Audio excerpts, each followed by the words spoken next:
कुछ घटनाएं करने का प्रयास किया गया, कुछ घटनाएं उस प्रयास के समय हो गई, लेकिन वरीय अधिकारियों के पर्यवेक्षण में और स्थानीय जिला प्रशासन और पुलिस प्रशासन के प्रयास से बहुत जल्दी उन पर काबू पा लिया गया कि हर कीमत पर शांति व्यवस्था बहाल रखी जाए, विधि व्यवस्था बनाई रखी जाए।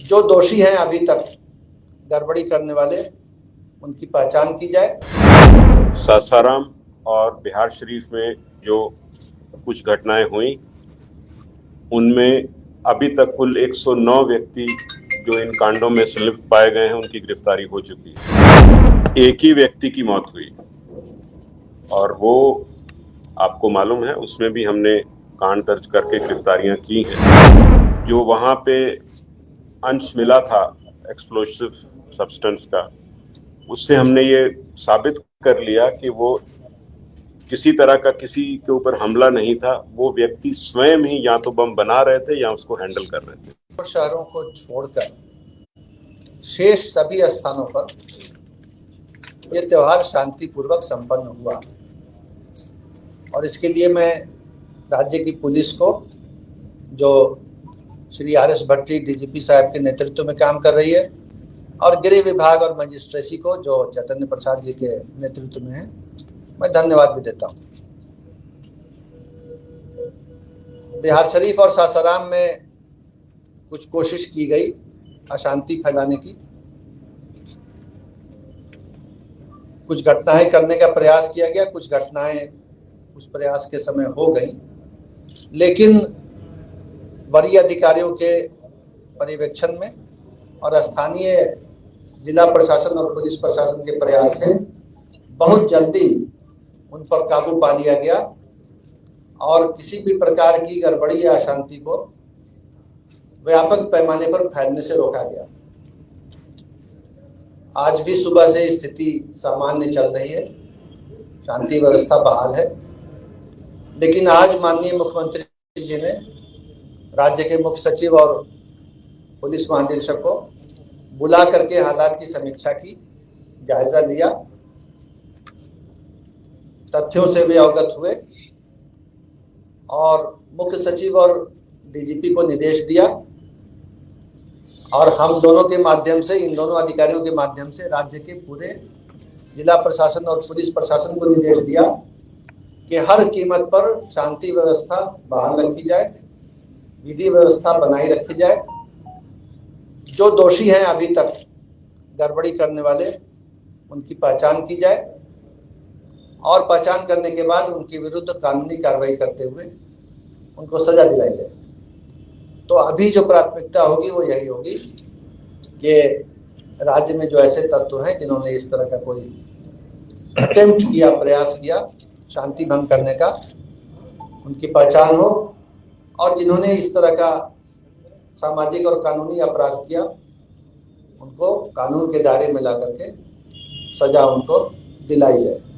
तो ये माननीय मुख्यमंत्री जी का निर्देश हुआ है और मैं उनका ये निर्देश आपके माध्यम से, मीडिया के माध्यम से सभी तक पहुंचाना चाहता हूं कि राज्य सरकार इस बात पर दृढ़ है कि शांति व्यवस्था बनी रहेगी और किसी किस्म की गड़बड़ी करने को बर्दाश्त नहीं किया जाएगा। उसके अलावा जो पुलिस की कार्रवाई हुई है, जिसके आंकड़े उपलब्ध हैं और जो पुलिस का काम है, उस पर DGP साहब और ADG साहब यहाँ पर मौजूद हैं, तो मैं उनसे अनुरोध करूँगा कि उस पर आपको संबोधित करना चाहें।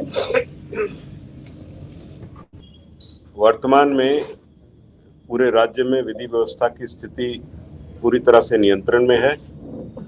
सासाराम और बिहार शरीफ में जो कुछ घटनाएं हुई, उनमें अभी तक कुल 109 व्यक्ति जो इन कांडों में संलिप्त पाए गए हैं, उनकी गिरफ्तारी हो चुकी है और लगातार हम उन लोगों की पहचान करके गिरफ्तारी का कार्यक्रम जारी रखेंगे। किसी भी ऐसे असामाजिक तत्व को बख्शा नहीं जाएगा और कानून की पूरी ताकत के साथ उनसे निपटा जाएगा। ये निश्चित तौर पे एक प्रयास था राज्य की अमन शांति को भंग करने का, जिसको पुलिस प्रशासन ने, जिला प्रशासन ने मिलकर के इसको विफल किया है।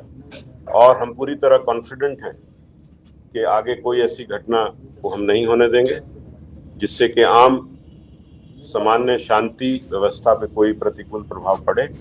जो ऐसे अंसर हैं समाज में, थोड़े बहुत कहीं ना कहीं हो सकता है कोई ऐसे व्यक्ति हों, उनकी भी हम पहचान करके उनको कानून के दायरे में लाएंगे।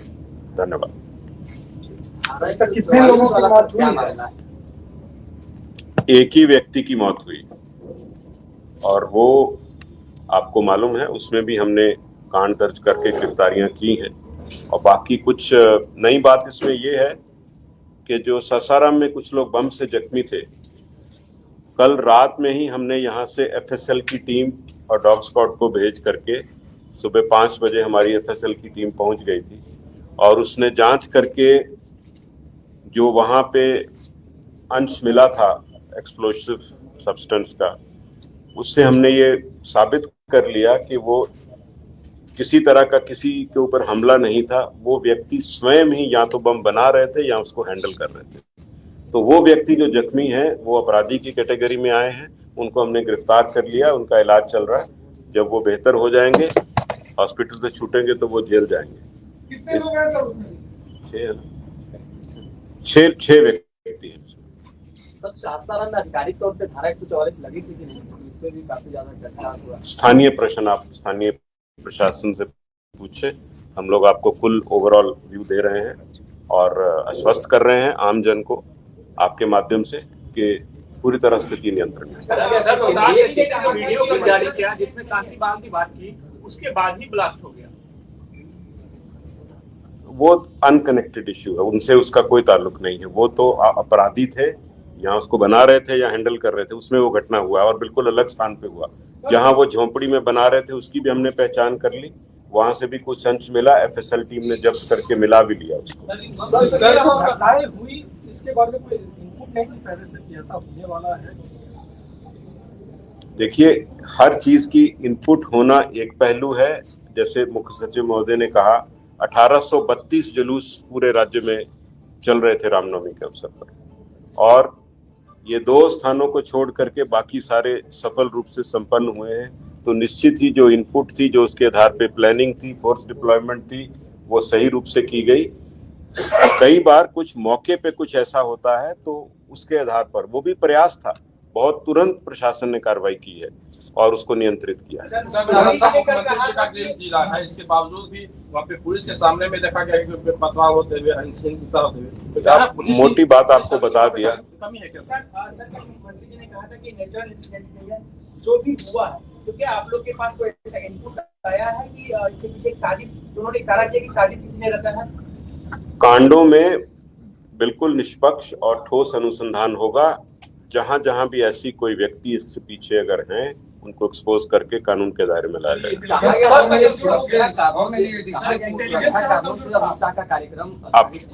Sir, how many additional forces have been deployed for this, festivities and all this? And second thing, sir, is there any additional paramilitary forces which were asked by? सो रामनवमी के अवसर पर हर वर्ष कुछ अतिरिक्त बल, केंद्रीय बल मांग किए जाते हैं। उसी के तहत इस बार भी कुछ मांग किए गए हैं और ये घटना के बाद भी हमने कुछ कल रात्रि में भी मांग की थी। उसमें हमको 4 कंपनी और बल मिला है देर रात्रि में, जो आज दिन में पहुंच गया है। सर, क्या बिहार पुलिस सोशल मीडिया पर भी? आपने एक और बात पूछा था।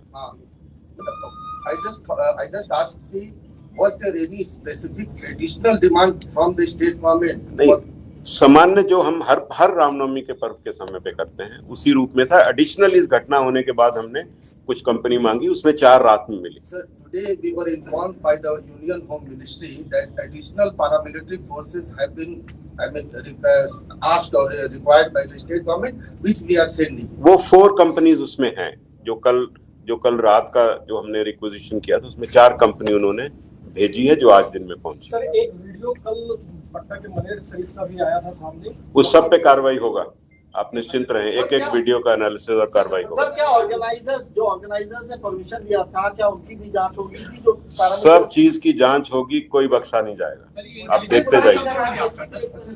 बिना लाइसेंस के कोई जुलूस थे क्या, जो कि was there any जुलूस which was without license? I mean, they were taking out नहीं, the सब जुलूस को विधिवत लाइसेंस और उसमें निर्धारित शर्तें होती हैं लाइसेंस की, उसके तहत हैं। लेकिन हाँ, कहीं अगर उल्लंघन है, वो सब की तो जांच होगी, सब चीज फुटेज की जांच होगी, आपको बताया जाएगा ड्यू कोर्स। अब मैं अपर मुख्य सचिव महोदय से एक सवाल है, 144 लगा था या नहीं, इसको लेकर के कंट्रोवर्सी है, तो आप लोग स्थिति स्पष्ट कर दें कि क्या लगा था या नहीं। देखिए, ये बता दिया गया कि स्थानीय प्रशासन से स्थानीय मुद्दे पूछे जाएं। इस प्रेस कॉन्फ्रेंस में हम लोगों ने यहाँ पर राज्य की स्थिति आपको बता दी है, और जो तैयारियां थी और जो स्टेप लिए गए, जो गिरफ्तारियां हुआ, वो बता दी हैं। धन्यवाद, थैंक यू। बाकी आप बता देंगे तो करते ही हो जाएगा। एक सवाल आपसे है, आप लगातार कहते हैं कि अपराधियों को भगाओ, लेकिन आपकी पुलिस क्या अपराधियों के पीछे भागना पसंद कर रही है? क्या कहेंगे इस पे? आप अपने हिसाब से प्रश्न बनाइएगा तो क्या जवाब होगा?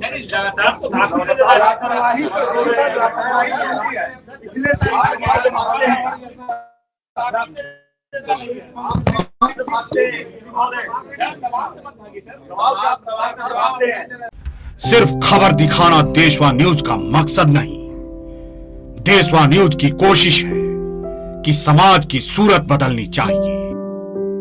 देशवा न्यूज पर वीडियो देखने के लिए लाइक करें, सब्सक्राइब करें, साथ ही बेल आइकन दबाना न भूलें।